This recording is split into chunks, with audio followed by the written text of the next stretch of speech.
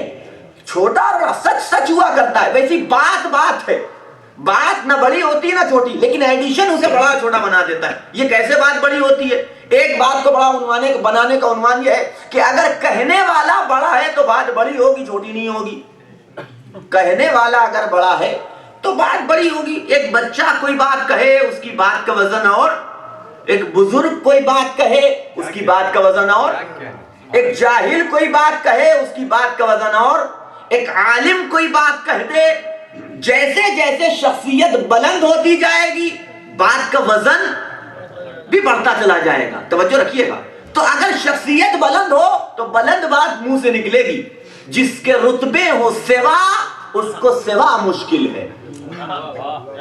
جتنی بات شخصیت بلند، بات اتنی بلند ہوگی۔ تو ایک طریقہ بات کے بلند کرنے کا یہ ہے کہ اگر ذات بلند ہے تو بات بھی بلند ہوگی۔ دوسرا، اگر مخاطب بلند ہو، جس سے آپ محو کلام ہیں، جس سے آپ گفتگو کر رہے ہیں، جس سے آپ مخاطب ہیں، اگر وہ بلند ہوگا تو آپ کو بھی کوئی چھوٹی بات نہیں کرنی پڑے گی، بلکہ آپ کو بھی اس کی شایان شان گفتگو کرنی پڑے گی۔ کیا کہہ رہے ہیں صاحب؟ بچے سے آپ کوئی بات کہتے ہیں تو آپ کا انداز اور ہوتا ہے، بڑے سے اگر کوئی گفتگو کرتے ہیں تو انداز اور، بات کا وزن اور، بات کا لیول بھی بدل جاتا ہے، انداز بھی بدل جاتا ہے۔ بچوں سے اور طریقے سے بات کرتے ہیں، بڑے سے اور طریقے سے بات کرتے ہیں، جاہل سے اور طریقے سے بات کرتے ہیں، عالم سے اور طریقے سے بات کرتے ہیں، ہے کہ نہیں ہے؟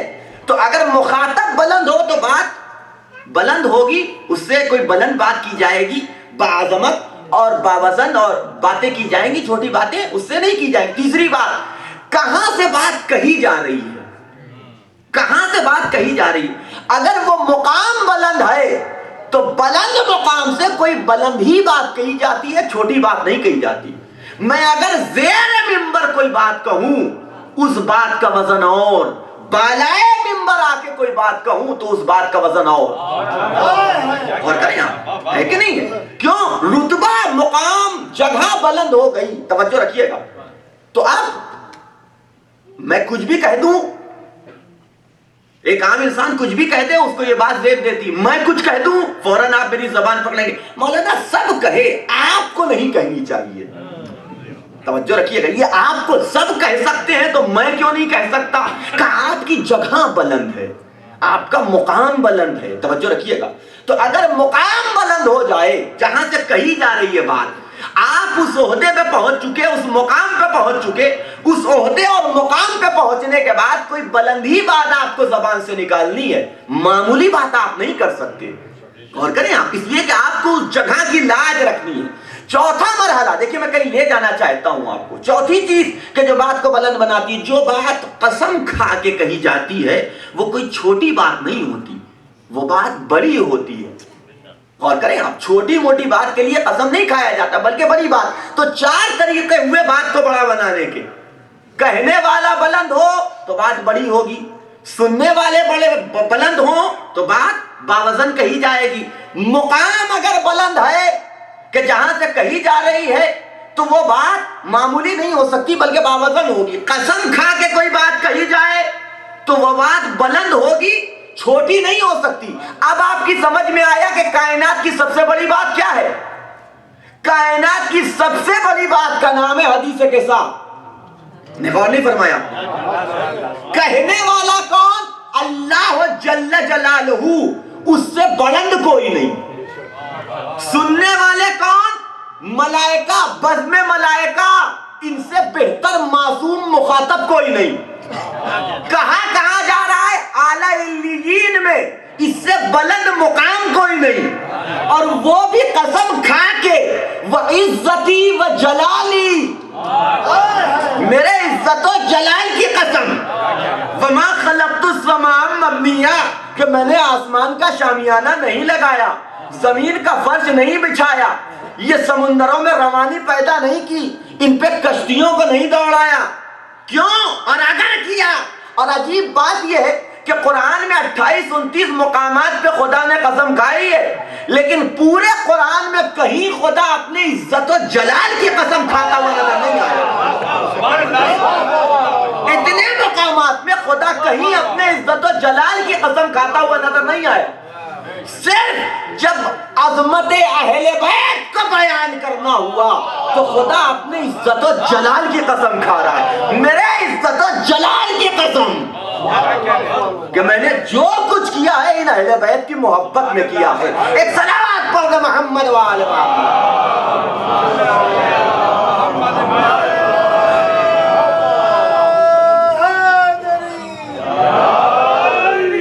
توجہ فرمائیے گا.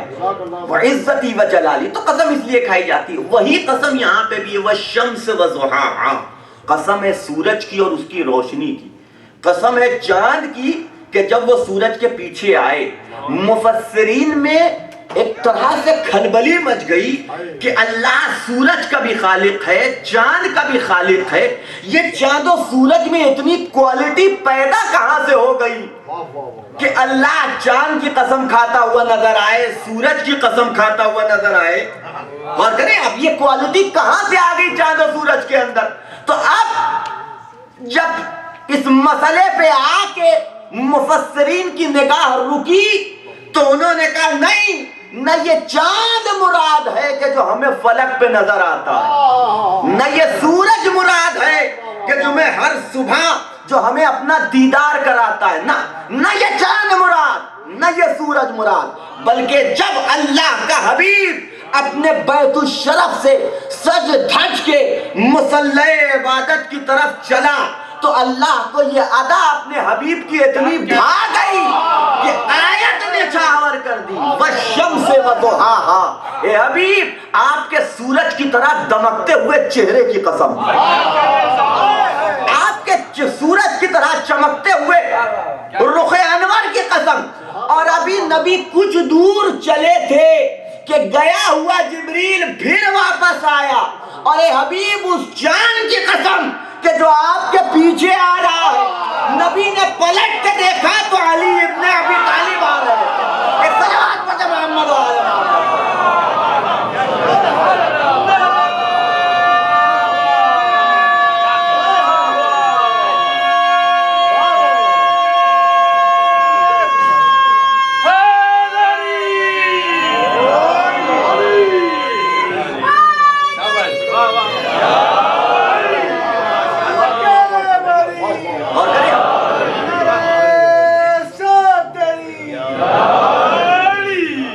یہ نہ سورج مراد ہے کہ جو ہمیں فلک پہ نظر, اس میں اتنی کوالٹی کہاں سے پیدا ہو گئی کہ اللہ چاند کی قسم کھاتا ہوا نظر آئے.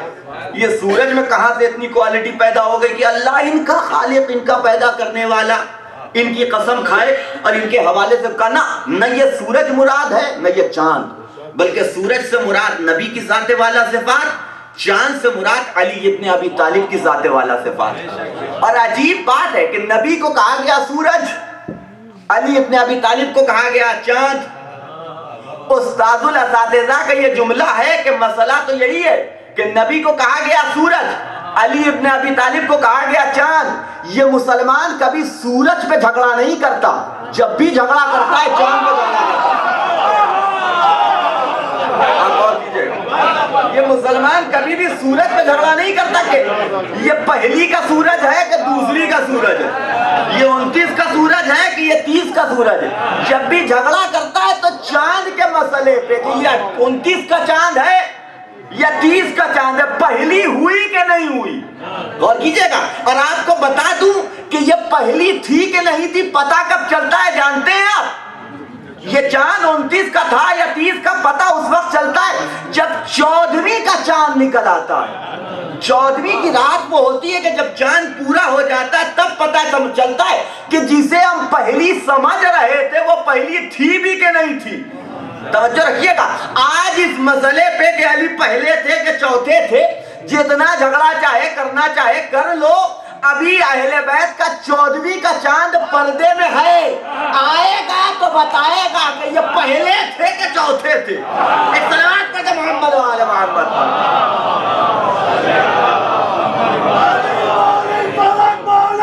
علی مولا, علی مولا, علی فلک مولا, علی مولا, علی مولا, ساتھی مولا, علی مولا, علی مولا, یا علی, یا علی, یا علی, یا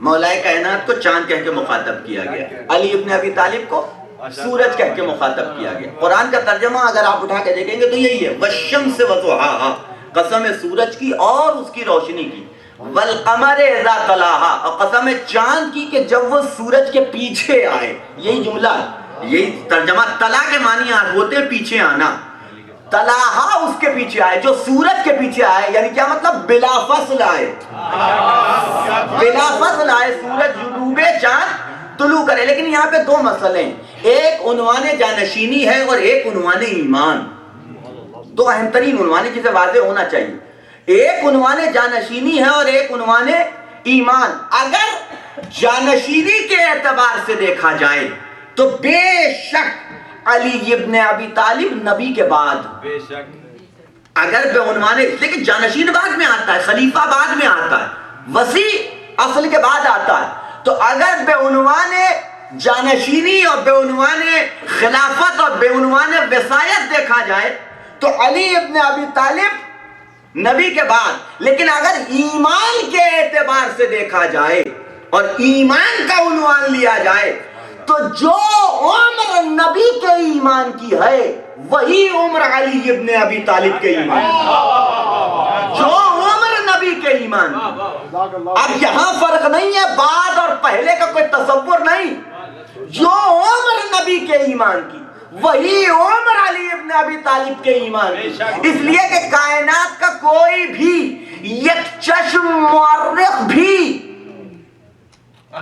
قابل بعثت نہ نبی کے دامن پہ کوئی بت پرستی کا دھبا دکھا پایا، نہ علی ابن ابی طالب کے دامن پہ کوئی بت پرستی کا دھبا دکھا پایا، جو عمر نبی کے۔ اچھا میری بات پہ یقین نہ ہو تو مسلمانوں کے ایک بہت عظیم امام ہے کہ جنہیں کہا جاتا ہے امام فخر الدین رازی، صاحب تفسیر الکبیر، ادبی تفسیر ہے اور بہت بڑا خزانہ ہے جسے کہنا چاہیے ادب کے حوالے سے، اور ہمارے مذہب اور مذہب اہل بیت کو ثابت کرنے کا بہترین وسیلہ اگر آپ اختیار کریں گے۔ حالانکہ یہ کتاب اور یہ تفسیر لکھی گئی تھی صرف اس مقصد کے تحت کہ وہ آیتیں کہ جو اہل بیت کی مدح سرائی کر رہی ہیں ان کی کسی صورت سے توجیہ کی جا سکے، لیکن یہ اللہ کا کمال ہے کہ وہ کتاب کہ جو اہل بیت کی مخالفت میں لکھی گئی تھی اللہ نے اسی میں ہاتھ پکڑ کے ان سے اللہ اہل بیت کی مدح کروا دی۔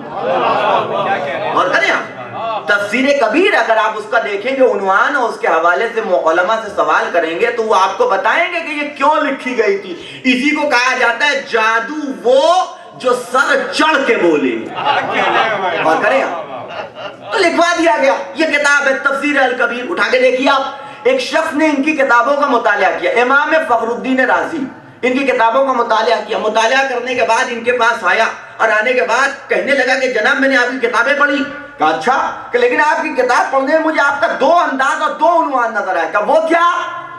کہا آپ نے تمام صحابہ کا بھی تذکرہ کیا ہے اور علی بن ابی طالب کا بھی ذکر کیا ہے۔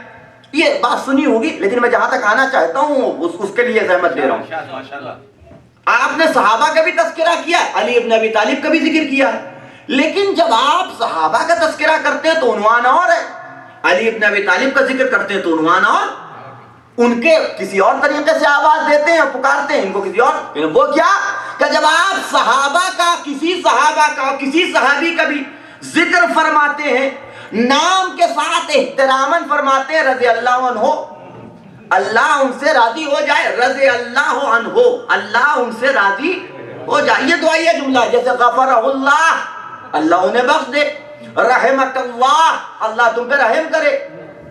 کسی نے کھانس دیا فوراً کہتے ہیں یرحمک اللہ، اللہ تم پہ رحمت کرے۔ اگر دیکھیں عربی سے گرامر کے اعتبار سے دیکھا جائے تو یہ سب کے سب دعا نہیں ہے، یعنی معنی کیا ہوں گے کہ تم پہ رحم کرے، یہی نہ ہے۔ دیکھیں میں ایک بات کہنا چاہتا ہوں، بہت امپورٹنٹ بات ہے کہ اللہ تم پہ رحم کرے، ترجمہ یہ مراد لیا جاتا ہے، حالانکہ یہ معنی مراد نہیں ہوتے۔ اگر ڈکشنری میں دیکھیں گے تو معنی ہوگی کہ اللہ تم پہ رحم کرتا ہے یا کرے گا، ٹھیک ہے۔ غفرہ اللہ کے معنی ہوں گے اللہ نے اسے بخش دیا، لیکن عربی دستور اور قانون یہ ہے کہ عربی میں کبھی کبھی خبر سے انشاء کو مراد لیا جاتا ہے. تھوڑی سی گفتگو علمی ہو رہی ہے, اس کے لیے معذرت, لیکن مجھے کہیں پہنچنا ہے, لہذا بیان کروں گا, آپ چاہے میں خود ہی اکیلا ہی سمجھوں. ایک صلوات پڑھ دیں محمد والے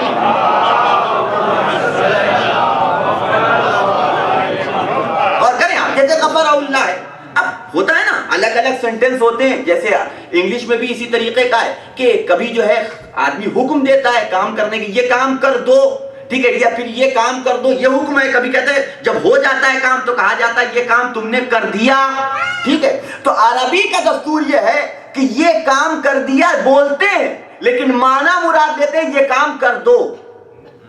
اب شاید میں اپنے معافی ضمیر کو ادا کر پا رہا ہوں کہ دی جاتی ہے خبر, مراد لیا جاتا ہے اس سے حکم کو. غفر اللہ, اللہ نے اسے بخش دیا, یہ معنی ہوں گے, لیکن ہرگز یہ معنی مراد نہیں لیے جاتے. مقصد ہوتا ہے کہ اللہ اسے بخش دے. غور فرما رہے ہیں. اسی طریقے سے رضی اللہ, اللہ ان سے راضی ہو جائے.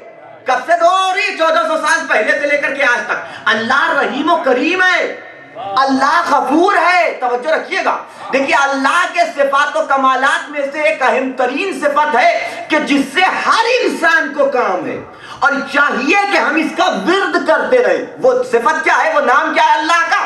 سریع اور رضا. سریع اور رضا بڑی بڑی امپورٹنٹ ترین چیز ہے.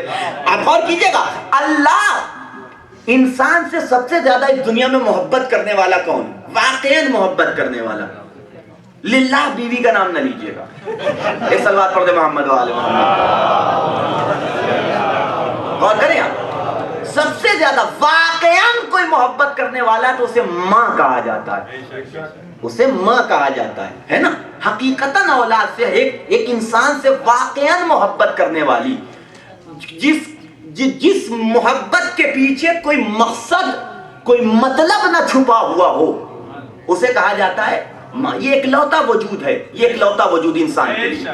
یعنی اس سے بہتر آپ غور کیجئے کہ بات آئی تو میں عرض کروں, میں نے عرض کیا نا, کہیں کہہ چکا ہوں کہ میری مجلسوں کا عنوان یہی رہتا ہے کہ جدھر ہو گئی ادھر ہو گئی بات, اور جو نکلتی الکلام یا جر الکلام, اسی طریقے سے میری مجلسیں بھی چلتی ہیں.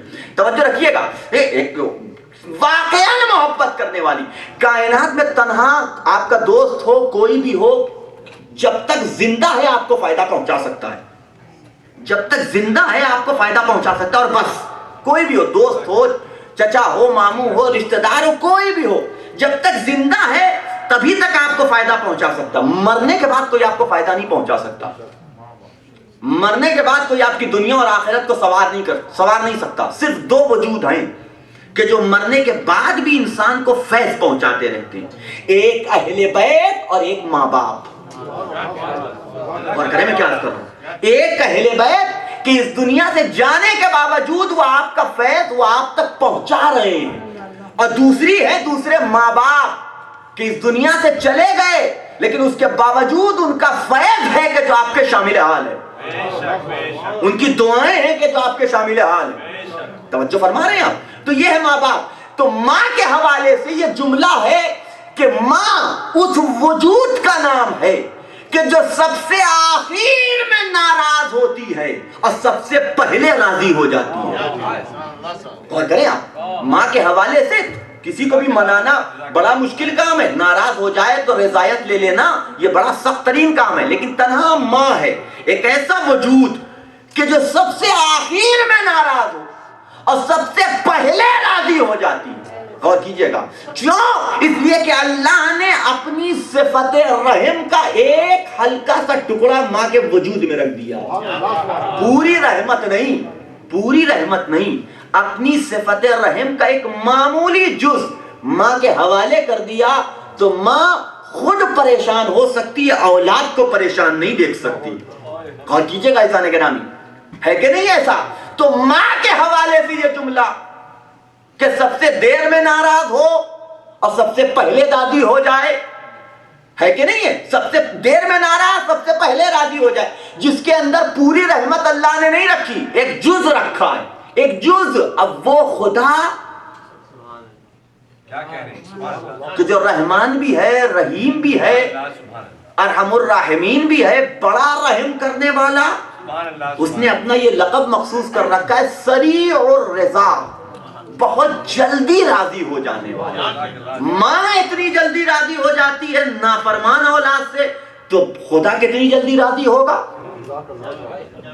خدا کی رضایت کی سرعت کیا ہوگی ہم اندازہ لگا سکتے ہیں, کتنی جلدی اپنے بندے سے راضی ہو جائے.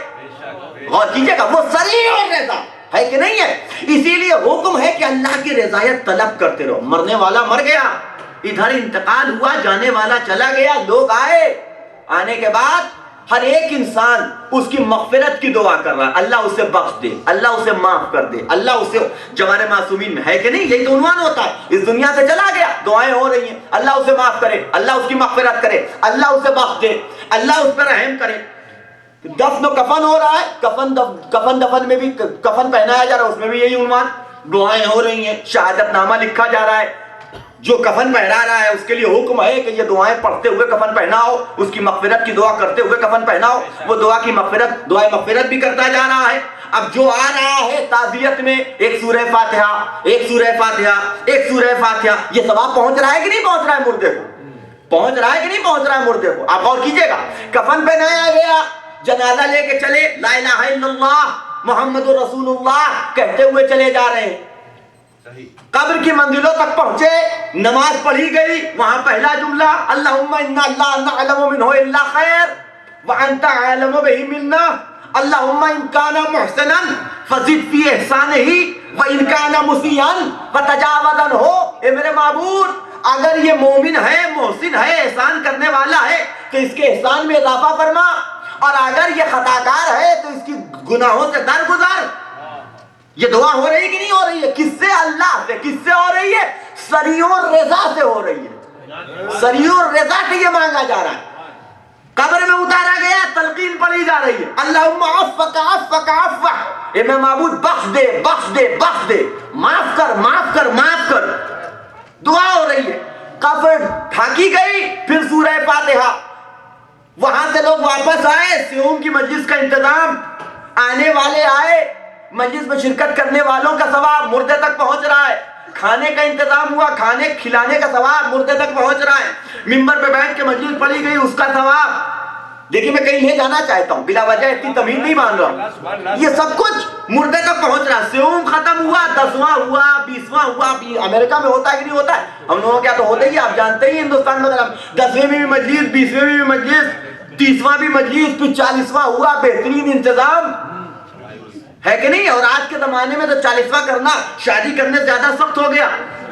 تو اب بہترین انتظام, مردے کو ثواب پہنچ رہا ہے سارا کہ نہیں سارا, ایک نہیں ہزاروں لوگ. اب جیسی اس کی جس عنوان سے اس نے لوگوں سے اپنے تعلقات بنا کے رکھے ہو, اس اعتبار سے شرکت کرنے والے جتنا سوشل رہا ہوگا اتنا مجمع آیا ہوگا.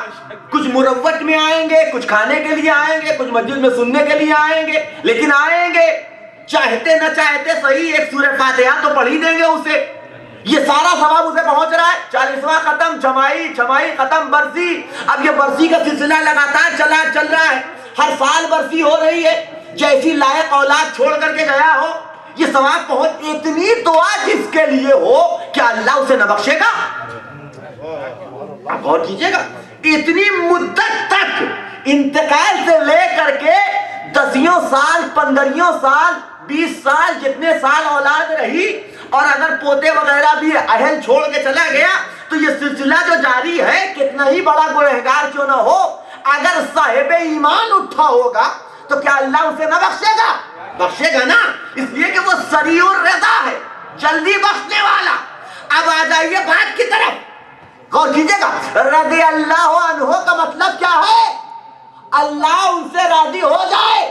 یہ آج کہا جا رہا ہے کہ 1400 سال سے, میں غور کیجئے میں کیا کہہ رہا ہوں, 1400 سال سے لے کر کے آج تک ہر مسلمان کہ جنہیں اپنی کثرت پہ بڑا ناز ہے, سب مل کے کہہ رہے ہیں اللہ راضی ہو جائے, اللہ راضی ہو جائے. کیا اللہ راضی نہ ہوگا؟ خدا کی قسم راضی ہو جاتا اگر نبی کہتے نہ گئے ہوتے, جس سے فاطمہ راضی اس سے خدا راضی. صلوات پڑھتے محمد و آل محمد.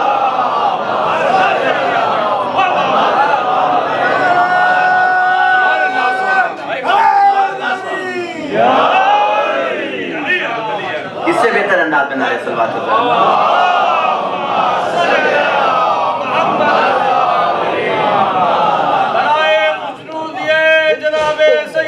فاطمہ الزہرا بلندر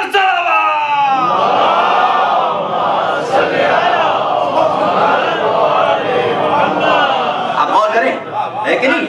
تو سوال کرنے والے نے سوال کیا کہ آپ تذکرہ کرتے ہیں رضی اللہ, دعائیہ جملہ ہے.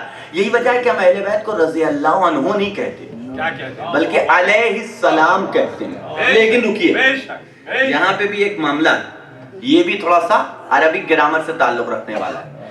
یہ بھی بتا دوں آپ کو, جیسے رضی اللہ عنہ ہے ویسے ہی علیہ السلام بھی ہے.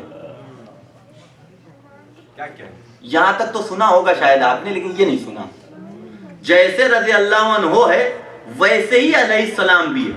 عربک گرامر کے اعتبار سے رضی اللہ عنہ کے معنی ہے کہ اللہ ان سے راضی ہو جائے. علیہ السلام کے معنی کیا ہے؟ اللہ ان پہ سلامتی ہو, یہی معنی ہے. تو جیسے وہ دعا ویسے یہ دعا, جیسے وہ دعا ہے ویسے یہ بھی دعا علیہ السلام. جیسے ہم آپ ایک دوسرے سے ملتے ہیں کہتے ہیں السلام علیکم, کیا معنی ہوئے؟ آپ پہ سلامتی ہو. آپ نے جواب دیا وعلیک السلام, آپ پہ بھی سلامتی ہو. تو یہ دعا ہی تو ہے. ویسے ہی یہ مخاطب کے لیے سامنے اگر ہو تو آخر میں کا لگا دیتے ہیں, اور اگر مخاطب نہیں ہے دور کہیں ہے تو ہا لگا دیتے ہیں, ہے کہ نہیں؟ علیک السلام یا علیہ السلام بات ایک ہی ہے. تو یہ بھی تو دعا ہے. فرق کیا ہوا ان دونوں کے درمیان میں؟ لیکن ذرا سا فرق ہے. رضی اللہ عنہ مسلمان کہتے ہیں, نہیں متوجہ نہیں ہوئے آپ. رضی اللہ عنہ مسلمان کہتے ہیں, علیہ السلام کا معاملہ دوسرا ہے.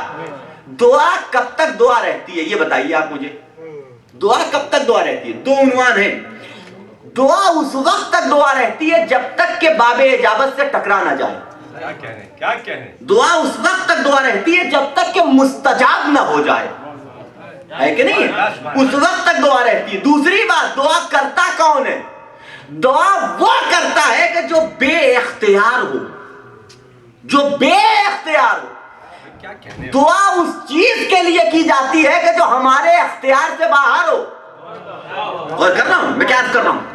دعا اس چیز کے لیے کی جاتی ہے کہ جو ہمارے اختیار سے باہر ہو, لیکن جو اختیار میں ہو اس کے لیے دعا نہیں کی جاتی, اسے حاصل کر لیا جاتا ہے. پانی پینا ہے آپ کو, آپ دعا کرتے ہیں کہ اللہ نے ہم کو پانی پلا دے, اختیار کی چیز ہے, گئے پی لیا. لیکن ابھی ہم آپ کی انکم مان لیے $2000 ہے اور آپ کو خریدنا ہے 80 لاکھ کی گاڑی, ٹھیک ہے, تو اب اس کے لیے دعا, کیونکہ ہمارے اختیار سے باہر ہے. اس سے مانگیں گے جس کے اختیار میں ہے. جو فرمائیے ہمارے اختیار سے باہر کی چیز ہے. تو دعا وہاں ہوتی ہے کہ جو, اور وہ دعا کرتا ہے کہ جو بے اختیار ہو, لیکن جو با اختیار ہو وہ دعا نہیں کرتا بلکہ چیزوں کو حاصل کر لیتا ہے.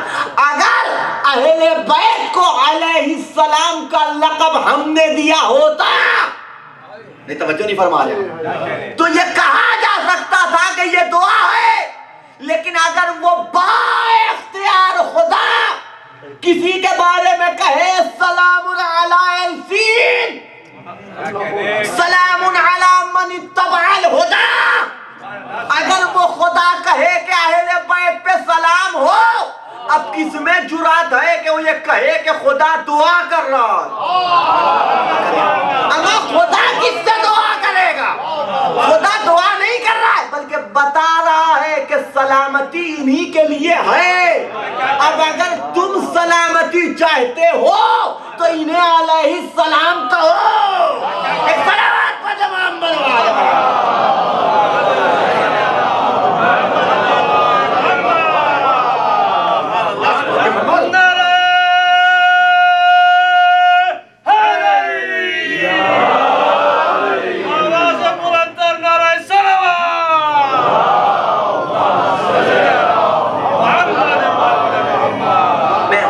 واپس آؤں ورنہ ٹائم ختم ہو جائے گا اور گفتگو رہ جائے گی جہاں تک میں لے کے جانا چاہتا تھا.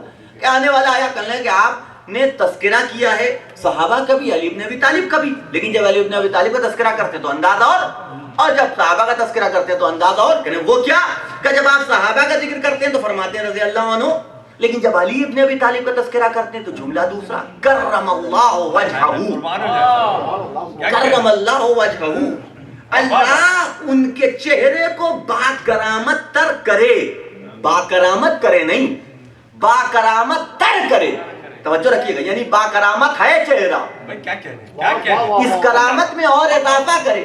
تو جب آپ صحابہ کا ذکر کرتے ہیں تو دعا فرماتے ہیں کہ اللہ ان سے راضی ہو جائے، علی ابن ابی طالب کا ذکر آتا ہے تو کہتے ہیں کرم اللہ وجہہ، کہ اللہ ان کے چہرے کو باکرامت تر۔ یہ دو عنوان کیسے؟ کہ اس کی وجہ یہ ہے کہ میں نے علی ابن ابی طالب کو تاریخ کے کسی صفحے پہ یا سطر پہ کبھی بتوں کے سامنے پیشانی خم کرتے ہوئے نہیں دیکھا۔ کیا کہہ رہے ہیں؟ میں نے کبھی علی ابن ابی طالب کو بتوں کے سامنے پیشانی خم کرتے ہوئے نہیں دیکھا۔ رضایت اس کے لیے مانگی جاتی ہے کہ جس سے خدا ناراض ہو، جس سے خدا ناراض ہوگا رضایت اس کے لیے مانگی جائے گی، لیکن جس سے خدا ناراض ہی نہ ہو تو اب کہنے والے، میں نے کہا نا سوال کرنے والے بھی بڑے قاتل ہوتے ہیں۔ کہنے والے نے کہا کہ اس کا مطلب یہ ہے کہ اگر ہم چاہیں تو اہل بیت کو علیہ السلام کہہ سکتے ہیں۔ تو جواب جانتے ہیں کیا ملا؟ میں بھی ضرور کہتا اگر شیعہ نہ کہتے ہوتے۔ ایک صلوات پڑھیں محمد و آل محمد۔ اور فرمایا تو اب یہ دو عنوانات ہیں، ایک عنوان ایمان ہے اور ایک عنوان جانشینی۔ جانشینی کے اعتبار سے بے شک علی ابن ابی طالب بات، لیکن ایمان کے عنوان تھے جو عمر علی ابن ابی طالب کے عمر کو ایمان کی، وہی عمر رسول کے ایمان کی، دونوں میں کوئی فرق نہیں۔ اب یہاں پہلے اور بعد کوئی تصور نہیں۔ تو سورج سے مراد، ساری باتوں کو چھوڑتے ہوئے، سورج سے مراد علی ابن ابی نبی کی ذات، چاند سے مراد علی ابن ابی طالب کی ذات۔ غور فرمائیے گا، یعنی کیا مطلب؟ سورج سے تشبیہ دی گئی ہے نبی کی ذات کو اور چاند سے تشبیہ دی گئی ہے علی ابن ابی طالب کی ذات کو، ہے کہ نہیں ہے؟ شباہتی تو ہے، یہ تشبیہ ہے نا۔ کیا کہہ رہے ہیں؟ تشبیہ ہم اور آپ بھی دیتے ہیں۔ بچہ اگر خوبصورت ہے، ہر ماں کو اپنا بچہ پیارا لگتا ہے، کیا کہتی ہے؟ اگر تھوڑا سا مذہبی ہے، میرا بچہ یوسف کی طرح ہے، یہی تو جملہ ہوتا ہے۔ کسی کے چہرے پہ داڑھی آ گئی، نور آ گیا تھوڑا سا، تو آپ کیا کہتے ہیں؟ ارے آپ کا چہرہ تو آفتاب کی طرح دمک رہا ہے نا۔ شباہت دی جاتی کہ نہیں دی جاتی؟ یہی شباہت کا عنوان ہے کہ نبی کی ذات کو سورج کہا گیا، علی ابن ابی طالب کی ذات کو چاند کہا گیا۔ لیکن یہاں پہ بھی ایک مسئلہ کیا ہے؟ مسئلہ یہ ہے کہ تشبیہ دینے کا بھی ایک اصول ہے، ایک قاعدہ ہے، ایک قانون ہے۔ اس قانون سے ہٹ کے تشبیہ نہیں دی جاتی۔ غور کریں میں کیا عرض کر رہا ہوں؟ تو مقام تشبیہ میں یہ اصول ہے، یہ قانون ہے، یہ قاعدہ ہے کہ ہمیشہ ادنا کی تشبیہ اعلیٰ سے دی جاتی ہے۔ غور کریں میں کیا عرض کر رہا ہوں؟ ادنا کی تشبیہ اعلیٰ سے دی جاتی ہے، اعلیٰ کی تشبیہ ادنا سے نہیں دی جاتی، ہے کہ نہیں ہے؟ ہر ماں اپنے بچے کو یوسف سے ملاتی ہے، کسی حبشی سے نہیں ملاتی، ہے نا؟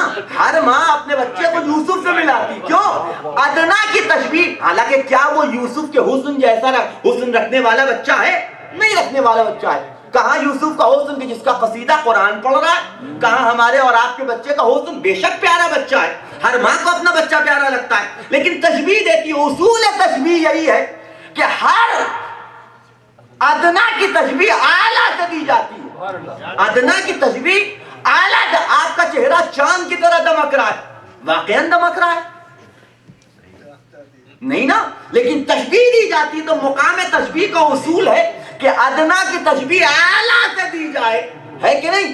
تو اب یہاں آ جائیے اس مسئلے میں، نبی کو سورج کہا گیا، یعنی نبی کی ذات کو سورج سے تشبیہ دی گئی، علی ابن ابی طالب کی ذات کو چاند سے تشبیہ دی گئی۔ کوئی خر دماغہ، کوئی کم عقل، کوئی کم معرفت یا بے معرفت یہ سوچ سکتا ہے نا کہ نبی کو سورج کہا گیا، علی ابن ابی طالب کو چاند کہا گیا، تو اس کا مطلب یہ ہے کہ اعوذ باللہ، نعوذ باللہ، کہ یا تو رسول چاند جیسے یا کمتر، سورج جیسے یا اس سے کمتر، علی ابن ابی طالب یا تو چاند جیسے یا اس سے کمتر، برتر ہونے کا کوئی سوال نہیں، ہے کہ نہیں؟ اس لیے کہ مقام تشبیہ کا اصول ہے، اور اصول سے ہٹ کے جب خدا بندوں سے نہیں مطالبہ کرتا تو خود کیسے کسی چیز پہ عمل کر لے گا؟ سورج کی تشبیہ دی گئی ہے رسول سے، ہے نا، کہ رسول سورج جیسے، تو سوچنے والا سوچ سکتا تھا نا کہ یا کمتر نہیں مانتے تو نبی سورج جیسے ہیں بس، علی ابن ابی طالب چاند جیسے ہیں، اس کے علاوہ کچھ نہیں۔ اللہ ذہنوں کا جاننے والا تھا، یہی وجہ تھی کہ اس خیال کو، اس شکوک و شبہات کو ذہنوں سے نکالنے کے لیے اپنے حبیب سے مخاطب ہو کے کہا، اے میرے حبیب چاند کے 2 ٹکڑے کر کے دکھا دو۔ علی ابن ابی طالب سے کہا سورج کو پلٹا کے دکھا دو، تاکہ ان کے ذہن میں یہ نہ رہے کہ نبی سورج جیسے ہیں، علی چاند جیسے ہیں، بلکہ یہ سمجھ لے کہ سورج بھی ان کا تابع ہے، چاند بھی ان کا تابع ہے۔ ایک صلوات پڑھو محمد و آل محمد۔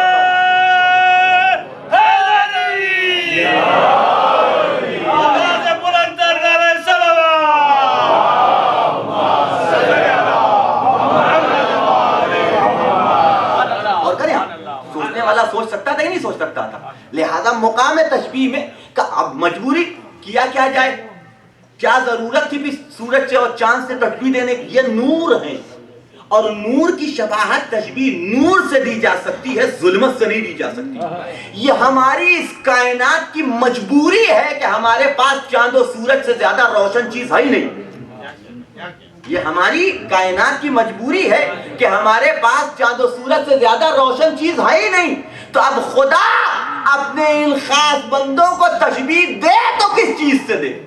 لہذا یہ ہمارے ذہنوں تک پہنچانے کے لیے، فکروں کو آگاہ کرنے کے لیے خداوند عالم نے نبی کی ذات کو سورج سے تشبیہ دی، چاند سے مولا کائنات کو، اور پھر معجزہ دیکھ لو آیا کہ سورج پلٹایا گیا، چاند 2 ٹکڑے ہوا، تاکہ کہیں تم یہ نہ سمجھ لینا کہ یہ ان کے جیسے ہیں، نہیں، یہ ان سے بلندتر ہیں، یہ ان سے باعظمت تر ہیں۔ اچھا عجیب بات اس کے اندر اور ایک مسئلہ ہے، وہ بھی آپ غور کیجئے گا کہ نبی کو کہا گیا سورج، علی ابن ابی طالب کو کہا گیا چاند، لیکن نبی کو سورج کہا گیا، انہوں نے چاند کے 2 ٹکڑے کیے۔ علی ابن ابی طالب کو چاند کہا گیا، انہوں نے سورج کو پلٹایا، جبکہ ہونا یہ چاہیے تھا کہ جسے سورج کہا جا رہا ہے وہ سورج کو پلٹاتا، جسے چاند کہا جا رہا ہے وہ چاند کے 2 ٹکڑے کرتا، لیکن مقام معجزہ میں الٹا ہو گیا۔ جو سورج تھا وہ چاند کے 2 ٹکڑے کر رہا ہے، جو چاند تھا وہ سورج کو پلٹا رہا ہے۔ میرے معبود، جو سورج تھا اس سے سورج کو پلٹواتا، جو چاند تھا اس سے چاند کے 2 ٹکڑے کرواتا۔ کہا نہیں، میرا حبیب سورج ہے لیکن چاند کے 2 ٹکڑے کرے گا، علی چاند ہے سورج کو پلٹائیں گے، تاکہ یہ سمجھ لے دنیا کہ جو غلام علی ہے وہ غلام نبی بھی ہے، جو غلام نبی ہے وہ غلام علی بھی ہے۔ ایک صلوات پڑھو محمد و آل محمد۔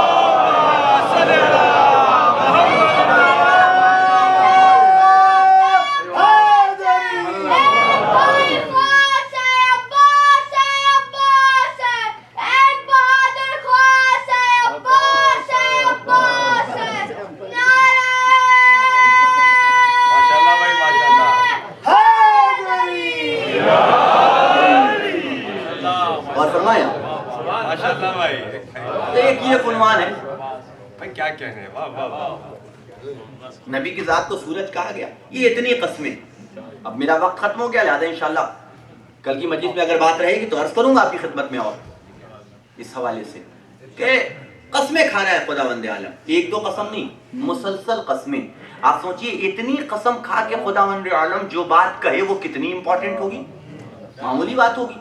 والشمس وضحاها، قسم سورج کی اور اس کی روشنی کی، والقمر اذا تلاها، قسم چاند کی اور اس کے پیچھے جب وہ سورج کے پیچھے آئے، والسماء ما بناها، قسم ہے آسمان کی اور اس کو بنانے والے کی، والارض ما طحاها، قسم ہے زمین کی اور اس کا فرج بچھانے والے کی، اور اس سے پہلے والنہار اذا جلاها، قسم ہے دن کی اور اس کی زوپاشیوں کی، واللیل اذا یغشاها، قسم ہے رات کی اور اس کے چھا جانے کی، پھر وَالنَّفْسِ وَمَا سَوَّاهَا، قسم ہے نفس کی اور اس کے بنانے والے کی، فَعَلَمَهَا فُجُورَهَا وَتَقْوَاهَا، اللہ نے الہام کر دیا تقوی کا بھی اور فجور کا بھی، کہ جو اس میں جو نفس کے اندر آنے والا ہے۔ اتنی قسمیں یکے بعد دیگرے 7-8 قسمیں کھانے کے بعد جو بات کہی جائے گی کتنی امپورٹنٹ ہوگی۔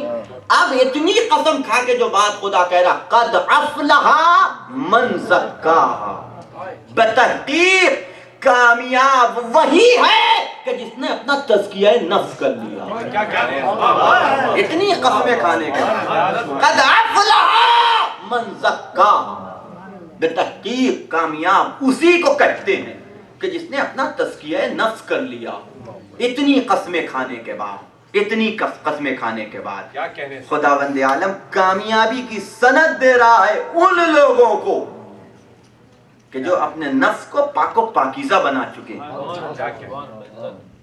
کبھی بات آئے گی، گفتگو آئے گی تو میں اس نفس کے حوالے سے آپ کی خدمت میں عرض کروں گا کہ انسان ہر چیز کا ٹھیکرا پھوڑتا ہے شیطان کے سر۔ کیا کہنے ہیں بھائی؟ واہ واہ، کچھ بھی غلط کر دیا کیا جملہ ہے صاحب؟ کیا کرے، شیطان نے بہکا دیا۔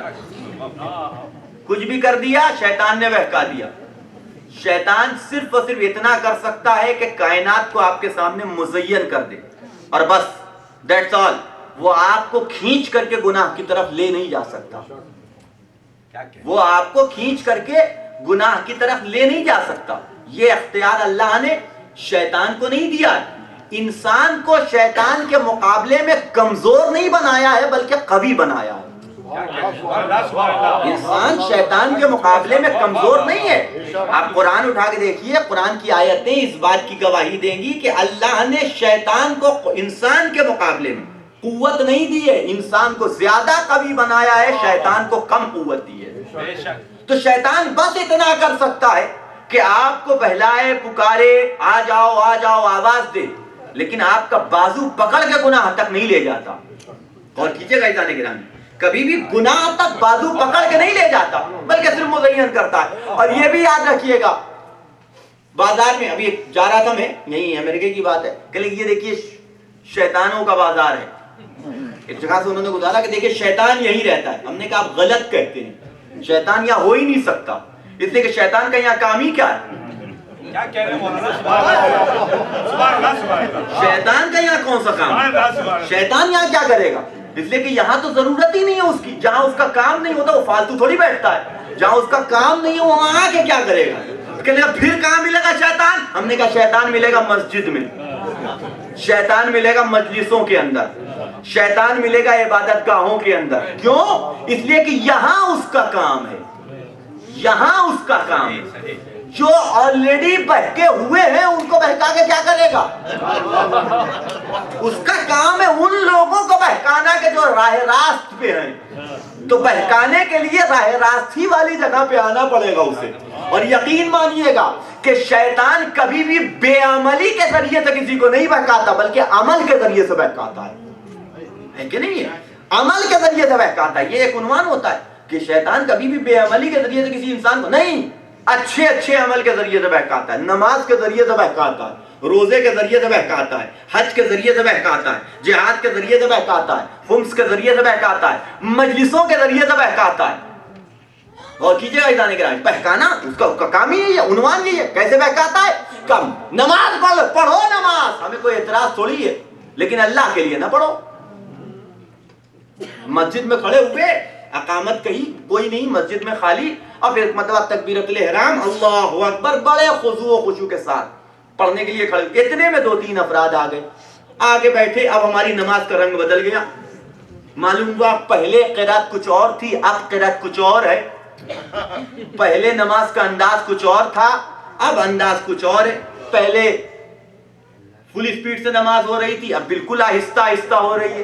کہ بھائی یہی بہکایا شیطان نے، یہ ہے شیطان کے بہکانے کا عنوان۔ یہی عنوان مجلسوں کا ہوتا ہے کہ یہاں کے اوپر بھی کہ مجلس کس نیت سے ہو رہی ہے، وہ نیت، وہ اٹیک کرتا ہے انسان کی نیت کے اوپر۔ توجہ رکھیے گا، تو شیطان ہمیں یہاں ملے گا وہاں نہیں ملے گا، ہر چیز کا ٹھیکرا شیطان کے سر پہ۔ لیکن انسان کو اللہ نے شیطان سے قوی بنایا ہے، کمزور نہیں بنایا۔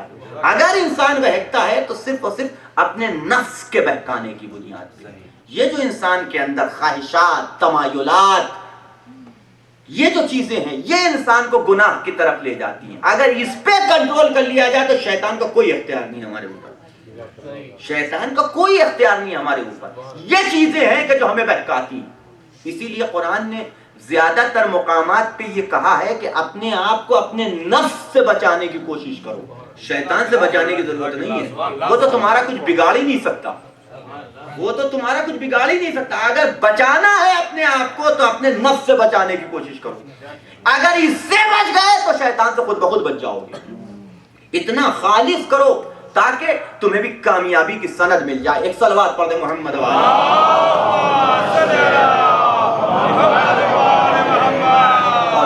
اور ایسے ہی افراد ہیں کہ جو اللہ کی بارگاہ میں بھی قابل قبول ہیں اور اہل بیت کی بارگاہ میں بھی قابل قبول ہیں۔ میری گفتگو ختم ہو گئی، میری گفتگو ختم ہو گئی، اور اتنی ایسے افراد کہ جو اہل بیت کے مقرب بارگاہ ہوں، اگر آپ ان کی تعداد دیکھیں گے تو کسی زمانے میں بھی زیادہ نہیں رہی بلکہ ہمیشہ کم نظر آئے گی۔ مولا کائنات حق چھین لیا گیا، آنے والا آ کے کہتا ہے مولا اپنی تلوار اٹھائیے اور اپنا حق واپس لیجئے، ہم آپ کا ساتھ دینے کے لیے تیار ہیں۔ امام نے آواز دی ٹھیک ہے، تم اگر ہمارا ساتھ دینا چاہتے ہو تو کل صبح کی نماز کے بعد 40 افراد اگر میرے دروازے پہ سر منڈا کے پہنچ گئے تو علی تلوار اٹھا لے گا۔ صبح کی نماز ہوئی، علی نے دروازہ کھولا تو صرف اتنے ہی تھے کہ جن کی تعداد 10 بھی نہیں پہنچتی تھی، 10 بھی نہیں پہنچتی تھی۔ آپ غور کیجئے، امام حسن، ان کے صحابہ کا بھی حال یہی ایسا ہی ہے کہ ان کے ساتھ دینے والے کتنے افراد تھے۔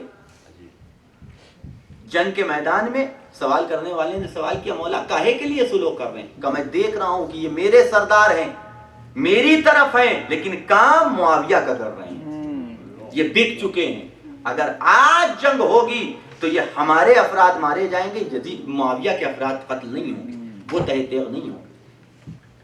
فاطمہ کا لال مدینے سے نکلا ہے تو تاریخ نے لکھا ہے کہ ڈھیروں افراد تھے کہ جو حسین کے ساتھ تھے، ڈھیروں افراد تھے کہ حسین کے ساتھ تھے، لیکن ہر منزل اور ہر موقع پہ حسین یہ متوجہ کر رہے تھے کہ دیکھو یاد رکھنا میں تخت کی لالچ میں نہیں جا رہا ہوں، میں حکومت اور اقتدار کو حاصل کرنے کے لیے نہیں جا رہا ہوں، جو بھی آئے گا اسے کربلا کے میدان میں میرے ساتھ جام شہادت نوش کرنا ہے۔ یہ کہتے ہوئے حسین جا رہے تھے اور راستے سے لوگ حسین سے جدا ہو رہے تھے، اور جب یہ قافلہ دوسری محرم کو وارد کربلا ہوا ہے تو اتنا مختصر سا قافلہ تھا کہ جن کی تعداد 72 بھی نہیں پہنچتی تھی، 72 افراد بھی نہیں تھے کہ جو حسین کے ساتھ کربلا میں آئے۔ 72 کی تعداد تو کربلا میں پہنچ کے پوری ہوئی ہے، حبیب کے آ جانے کے بعد، حر کے وابستہ ہو جانے کے بعد، اور دوسرے افراد کہ جو یزید کی فوج کو چھوڑ کر کے حسین کی فوج کے ہمراہ ہوئے، ان کے آ جانے کے بعد 72 کی تعداد۔ لیکن کیسے تھے یہ لوگ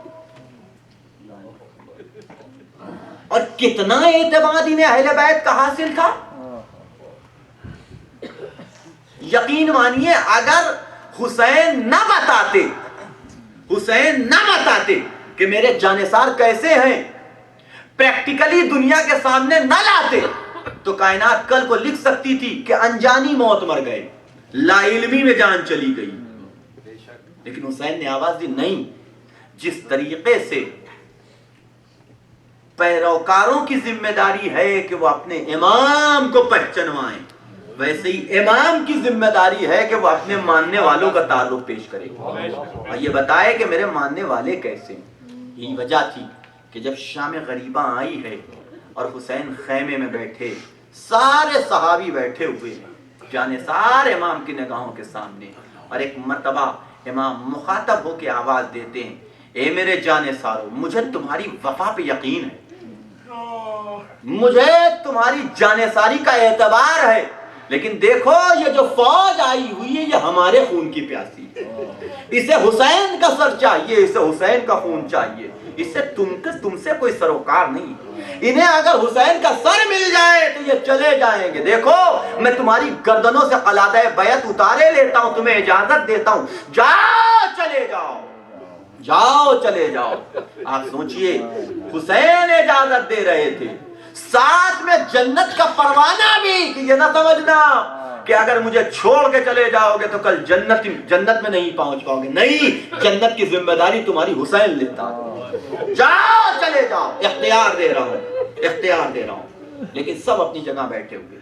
پھر حسین مخاطب ہوتے ہیں, میرے جانے سارو ایسے نہیں جانا چاہتے تو عورتوں اور بچوں کا ہاتھ پکڑو اور چلے جاؤ. البتہ اتنی دور جانا کہ جب میری آواز استغاثہ بلند ہو تو تمہارے کانوں تک نہ پہنچے, ورنہ اگر تمہارے کانوں تک میری آواز استغاثہ پہنچ گئی تو میری مدد کرنا تم پہ واجب ہو جائے گا. جاؤ چلے جاؤ. لیکن سارے جانے ساتھ اپنی جگہ پہ بیٹھے ہوئے ہیں, گردنیں جھکی ہوئی ہیں. پھر امام مخاطب ہوتے ہیں کہ ہو سکتا ہے کہ تمہیں اس چراغ کی اور اس شمع کی روشنی میں جاتے ہوئے شرم آتی ہے. لو چراغ بجھا دیا جاتا ہے, شمع گل کر دی جاتی ہے. جاؤ اس اندھیرے میں چلے جاؤ. شمع گل کر دی گئی, چراغ بجھا دیا گیا, اور اس کے بعد تھوڑی دیر تک خاموشی چھائی رہی. تھوڑی دیر کے بعد جب دوبارہ شمع روشن کی گئی, سارے جانثار اپنی جگہ بیٹھے تھے, لیکن انداز بدلا ہوا تھا. ایک ایک کی آنکھوں سے آنسو جاری تھے, ایک ایک گریہ کر رہا تھا. حبیب نے ہاتھوں کو جوڑا, اے میرے مولا ذرا اتنا بتا دو, تمہیں چھوڑ کے تو چلے جائیں, لیکن کیا حق دوستی یہی ہے کہ جب ایک دوست نرغہ آدھا میں گھرا ہو تو دوسرا دوست اسے تنہا چھوڑ دے؟ مسلم ابن اوسجہ نے آواز دی, کل کو اگر رسول نے سوال کر لیا, اے میرے صحابی میرا نواسا نرغہ آدھا میں گھرا تھا, تم نے تنہا چھوڑ دیا. قاسم نے ہاتھوں کو جوڑا, اے چچا اگر بابا پوچھیں گے تو کیا جواب دوں گا. عباس نے ہاتھوں کو جوڑا, اے میرے مولا ذرا اتنا بتا دو, کیا اسی دن کے لیے میرے بابا نے خدا سے مجھے مانگا تھا کہ جب تم پہ وقت پڑے ہم تمہیں تنہا چھوڑ دیں؟ علی اکبر نے ہاتھوں کو جوڑا, اے بابا کیا جوان بیٹے کا یہی فریضہ ہے کہ اپنے بوڑھے باپ کو نرغہ آدھا میں اکیلا چھوڑ دے؟ ہاتھوں کو بلند کیا حسین, میرے معبود میرے جانثاروں کو جزائے خیر دینا. جیسے جانثار مجھے ملے, نہ میرے نانا کو ملے, نہ میرے بابا کو ملے, نہ میرے بھائی کو عطا ہوئے, جیسے جانثار اللہ نے مجھے عطا کیا. گفتگو ختم ہوئی, حسین اٹھے, آ کے بہن کے خیمے میں بیٹھ گئے. بہن مضطرب ہے, صرف ایک تمنا ہے کہ کسی صورت سے میرے بھائی کی جان بچ جائے. صرف ایک ہے زینب کی, جو کچھ جاتا ہے چلا جائے, بس حسین بچ جائیں, حسین کی جان بچ جائے. آئیں, آ کے بھائی کے پہلو میں بیٹھ گئی. اے بھیا, بہن تم سے ایک سوال کرنا چاہتی ہے. پوچھو بہن, کیا پوچھنا چاہتی ہو؟ کہا بھیا ذرا اتنا بتا دو کہ دیکھو یزید کی فوجوں پہ فوجیں آ رہی ہیں, اتنی فوجیں یزید نے اکٹھا کر رکھی ہیں, یہ سب تمہارے خون کے پیاسے ہیں. اے بھیا تمہارے جانثار بڑے تھوڑے سے ہیں, ذرا یہ بتاؤ کہ یہ جو تھوڑے سے جانثار ہیں, ان کی وفا پہ تمہیں یقین ہے؟ ان کی وفا پہ اعتبار ہے؟ بھیا اپنے جانثاروں کا امتحان لے لیا. حسین نے سنا, جو بھی جواب دیا ہو مجھے نہیں معلوم, لیکن اسی اسنا میں ایک جانثار تھا کہ جو خیمے کا تلایا پھر رہا تھا. کانوں میں ثانیہ زہرا کی آواز پڑی, تڑپ کے جانثاروں کے خیمے میں آیا, آواز دی, اے حسین کے جانثاروں یہاں کیا بیٹھے ہوئے, شہزادی کو ہماری وفا پہ اعتبار نہیں, تلواریں میان سے نکل آئیں, گلے خیمہ پہ آئے, آواز دی, اے فضا شہزادی کو ہمارا سلام کہنا, کہہ دینا یا تو ہماری وفا پہ اعتبار کر لے یا حکم دے ہم اپنے ہاتھوں سے اپنی گردنیں کاٹ کے خندق میں ڈالنے کے لیے تیار. میں ہاتھوں کو جوڑ کے عرض کروں گا, اے حسین کے جانثاروں, ارے زہرا کو, ثانیہ زہرا کو اپنی وفا کا اعتماد دلواؤ. ذرا فاتحہ ذرا کے دیکھو, یہی زینب ہے, سر سے چادر چھینی جا رہی ہے, دیار بدیار بے نقنا چادر پہنایا جا رہا.